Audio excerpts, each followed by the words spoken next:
ನಮಸ್ಕಾರ ಸ್ನೇಹಿತರೆ. ಕೆಕೆಆರ್ ವಿರುದ್ಧದ ಪಂದ್ಯಕ್ಕೆ ತನ್ನ ಹೊಸ ಪ್ಲೇಯಿಂಗ್ 11 ಅನ್ನ ಘೋಷಿಸಿದ ಆರ್ಸಿಬಿ ತಂಡಕ್ಕೆ ಮರಳಿದ ಹೊಸ ಆಟಗಾರರು. ಅಷ್ಟಕ್ಕೂ ಕೆಕೆಆರ್ ವಿರುದ್ಧದ ಪಂದ್ಯಕ್ಕೆ ಆರ್ಸಿಬಿ ತಂಡದ ಪ್ಲೇಯಿಂಗ್ 11 ಯಾವ ರೀತಿಯಾಗಿರಲಿದೆ ಗೊತ್ತಾ? ಹೇಗೆ ಇದರೆಲ್ಲದರ ಬಗ್ಗೆ ಇವತ್ತಿನ ಈ ಒಂದು ವಿಡಿಯೋದಲ್ಲಿ ತಿಳಿಸ್ಕೊಡ್ತಾ ಹೋಗ್ತೀನಿ. ಹೀಗಾಗಿ ದಯವಿಟ್ಟು ಈ ವಿಡಿಯೋವನ್ನ ಕೊನೆವರೆಗೂ ನೋಡಿ ಸ್ನೇಹಿತರೆ. ಆದರೆ ಅದಕ್ಕಿಂತಲೂ ಮುನ್ನ ನೀವು ಕೂಡ ಆರ್ಸಿಬಿ ತಂಡದ ಅಪ್ಪಟ ಅಭಿಮಾನಿಗಳಾಗಿ ಈ ವಿಡಿಯೋವನ್ನ ನೋಡುತ್ತಿದ್ದರೆ ತಪ್ಪದೆ ಈ ಕೂಡಲೇ ಈ ವಿಡಿಯೋಗೊಂದು ಲೈಕ್ ಮಾಡಿ. ಹೌದು ಸ್ನೇಹಿತರೆ, 17ನೇ ಆವೃತ್ತಿಯ ಐಪಿಎಲ್ ಅನ್ನ ಸೋಲಿನೊಂದಿಗೆ ಆರಂಭಿಸಿದ್ದ ಆರ್ಸಿಬಿ ತಂಡವು ಇದಾದ ಬಳಿಕ ತವರು ಅಂಗಳದಲ್ಲಿ ಪಂಜಾಬ್ ತಂಡವನ್ನ ಸೋಲಿಸುವ ಮೂಲಕ ಟೂರ್ನಿಯಲ್ಲಿ ಮೊದಲ ಗೆಲುವನ್ನ ದಾಖಲಿಸಿದೆ ಸ್ನೇಹಿತರೆ. ಹೌದು, ಚೆನ್ನೈನ ಚೇಪಾಕ್ ಅಂಗಳದಲ್ಲಿ ನಡೆದ ಉದ್ಘಾಟನಾ ಪಂದ್ಯದಲ್ಲಿ ಆರ್ಸಿಬಿ ತಂಡವು ಚೆನ್ನೈ ವಿರುದ್ಧ ಮುಗ್ಗರಿಸಿತ್ತು. ಆದರೆ ಚಿನ್ನಸ್ವಾಮಿ ಅಂಗಳದಲ್ಲಿ ಪಂಜಾಬ್ ಕಿಂಗ್ಸ್ ತಂಡವನ್ನ ಸೋಲುಣಿಸಿದ ಆರ್ಸಿಬಿ ತಂಡವು ಟೂರ್ನಿಯಲ್ಲಿ ಗೆಲುವಿನ ಶುಭಾರಂಭವನ್ನ ಮಾಡಿದೆ ಸ್ನೇಹಿತರೆ. ಇದೀಗ ಇದೇ ಹುಮ್ಮಸ್ಸಿನಿಂದ ಆರ್ಸಿಬಿ ತಂಡವು ತನ್ನ ಮುಂದಿನ ಪಂದ್ಯಕ್ಕಾಗಿ ಸಜ್ಜಾಗುತ್ತಿದೆ. ಹೌದು ಸ್ನೇಹಿತರೆ, ಆರ್ಸಿಬಿ ತಂಡವು ಟೂರ್ನಿಯಲ್ಲಿ 3ನೇ ಪಂದ್ಯವನ್ನ ಕಲ್ಕತ್ತಾ ನೈಟ್ ರೈಡರ್ಸ್ ತಂಡದ ವಿರುದ್ಧ ಆಡಲಿದೆ. ಅಂದಹಾಗೆ ಆರ್ಸಿಬಿ ಹಾಗೂ ಕೆಕೆಆರ್ ನಡುವಿನ ಈ ಪಂದ್ಯವು ಇದೇ ಮಾರ್ಚ್ 29ರಂದು ಅಂದ್ರೆ ಶುಕ್ರವಾರ ನಡೆಯಲಿದೆ ಸ್ನೇಹಿತರೆ. ಆರ್ಸಿಬಿ ಹಾಗೂ ಕೆಕೆಆರ್ ನಡುವಿನ ಈ ಪಂದ್ಯವು ನಮ್ಮ ಬೆಂಗಳೂರಿನ ಎಂ ಚಿನ್ನಸ್ವಾಮಿ ಕ್ರೀಡಾಂಗಣದಲ್ಲಿ ನಡೆಯಲಿದೆ ಸ್ನೇಹಿತರೆ. ಅತ್ತ ಕಲ್ಕತ್ತಾ ತಂಡವು ಈಗಾಗಲೇ ಎಸ್ಆರ್ಎಚ್ ವಿರುದ್ಧ ಗೆದ್ದು ಆತ್ಮವಿಶ್ವಾಸದಿಂದ ಬೀಗುತ್ತಿದೆ ಸ್ನೇಹಿತರೆ. ಹೀಗಾಗಿ ಆರ್ಸಿಬಿ ಹಾಗೂ ಕೆಕೆಆರ್ ನಡುವಿನ ಈ ಪಂದ್ಯವು ಹೈ ವೋಲ್ಟೇಜ್ ಪಂದ್ಯವಾಗುವುದರಲ್ಲಿ ಯಾವುದೇ ಅನುಮಾನವೇ ಇಲ್ಲ ಬಂಧುಗಳೇ.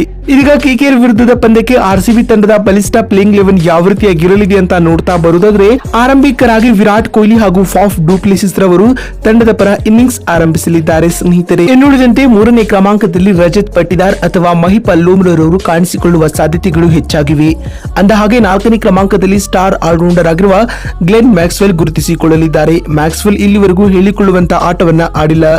ಇನ್ನು 5ನೇ ಕ್ರಮಾಂಕದಲ್ಲಿ ಕೋಟಿ ವೀರನಾದ ಕ್ಯಾಮರೂನ್ ಗ್ರೀನ್ ಬರಲಿದ್ದಾರೆ ಬಂಧುಗಳೇ. ಬ್ಯಾಟಿಂಗ್ ಬೌಲಿಂಗ್ ನಲ್ಲಿ ಗ್ರೀನ್ ರವರು ತಂಡಕ್ಕೆ ಆಸರೆಯಾಗಬಲ್ಲ ಕೆಪಾಸಿಟಿಯನ್ನ ಹೊಂದಿದ್ದಾರೆ.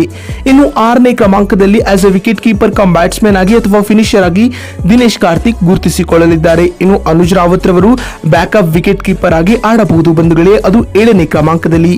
ಇನ್ನು 8ನೇ ಕ್ರಮಾಂಕದಲ್ಲಿ ಸ್ಪಿನ್ನರ್ ಆಗಿ ಮಯಾಂಕ್ ಡಗಾರ್ ರವರು ಕಾಣಿಸಿಕೊಳ್ಳುವ ಸಾಧ್ಯತೆಗಳು ಹೆಚ್ಚಾಗಿವೆ ಬಂಧುಗಳೇ. ಇನ್ನು 9ನೇ ಕ್ರಮಾಂಕದಲ್ಲಿ ಅಲ್ಜಾರಿ ಜೋಸೆಫ್ ಅಥವಾ ವೈಶಾಖ್ ವಿಜಯ್ ಕುಮಾರ್ ರವರು ಗುರುತಿಸಿಕೊಳ್ಳಬಹುದು. ಇನ್ನು 10ನೇ ಕ್ರಮಾಂಕದಲ್ಲಿ ವೇಗದ ಬೌಲರ್ ಆಗಿ ಮೊಹಮ್ಮದ್ ಸಿರಾಜ್ ಅವರು ಆರ್ಸಿಬಿ ತಂಡದ ಪ್ಲೇಯಿಂಗ್ 11 ನಲ್ಲಿ ಕಾಣಿಸಿಕೊಳ್ಳಲಿದ್ದಾರೆ. ಇನ್ನು 11ನೇ ಹಾಗೂ ಅಂತಿಮ ಕ್ರಮಾಂಕದಲ್ಲಿ ಯಶ್ ದಯಾಲ್ ರವರು ಪ್ಲೇಯಿಂಗ್ 11 ನ ಭಾಗವಾಗಿರಲಿದ್ದಾರೆ ಬಂಧುಗಳೇ. ಯಶ್ ದಯಾಲ್ ರವರು ಕಳೆದ ಪಂಜಾಬ್ ವಿರುದ್ಧದ ಪಂದ್ಯದಲ್ಲಿ ಗಮನಾರ್ಹ ಪ್ರದರ್ಶನವನ್ನ ನೀಡುವ ಮೂಲಕ ಎಲ್ಲರ ಮೆಚ್ಚುಗೆಗೆ ಪಾತ್ರರಾಗಿದ್ದರು ಬಂಧುಗಳೇ. ಇದೀಗ ಈ ಬಲಿಷ್ಠ ಪ್ಲೇಯಿಂಗ್ 11 ನೊಂದಿಗೆ ಕೆಕೆಆರ್ ತಂಡವನ್ನ ಆರ್ಸಿಬಿ ಕಟ್ಟಿ ಹಾಕುತ್ತಾ ಅನ್ನುವುದನ್ನ ಕಾದು ನೋಡೋಣ. ಬಂಧುಗಳೇ, ನಿಮಗೆ ಏನನ್ಸುತ್ತದೆ? ಆರ್ಸಿಬಿ ಹಾಗೂ ಕೆಕೆಆರ್ ನಡುವಿನ ಈ ಒಂದು ಪಂದ್ಯವನ್ನ ಯಾರು ಗೆಲ್ಲಬಹುದು ಎನ್ನುವ ನಿಮ್ಮ ಅನಿಸಿಕೆ ಹಾಗೂ ಅಭಿಪ್ರಾಯಗಳನ್ನ ಕಾಮೆಂಟ್ ಮಾಡುವ ಮೂಲಕ ತಪ್ಪದೆ ತಿಳಿಸಿ.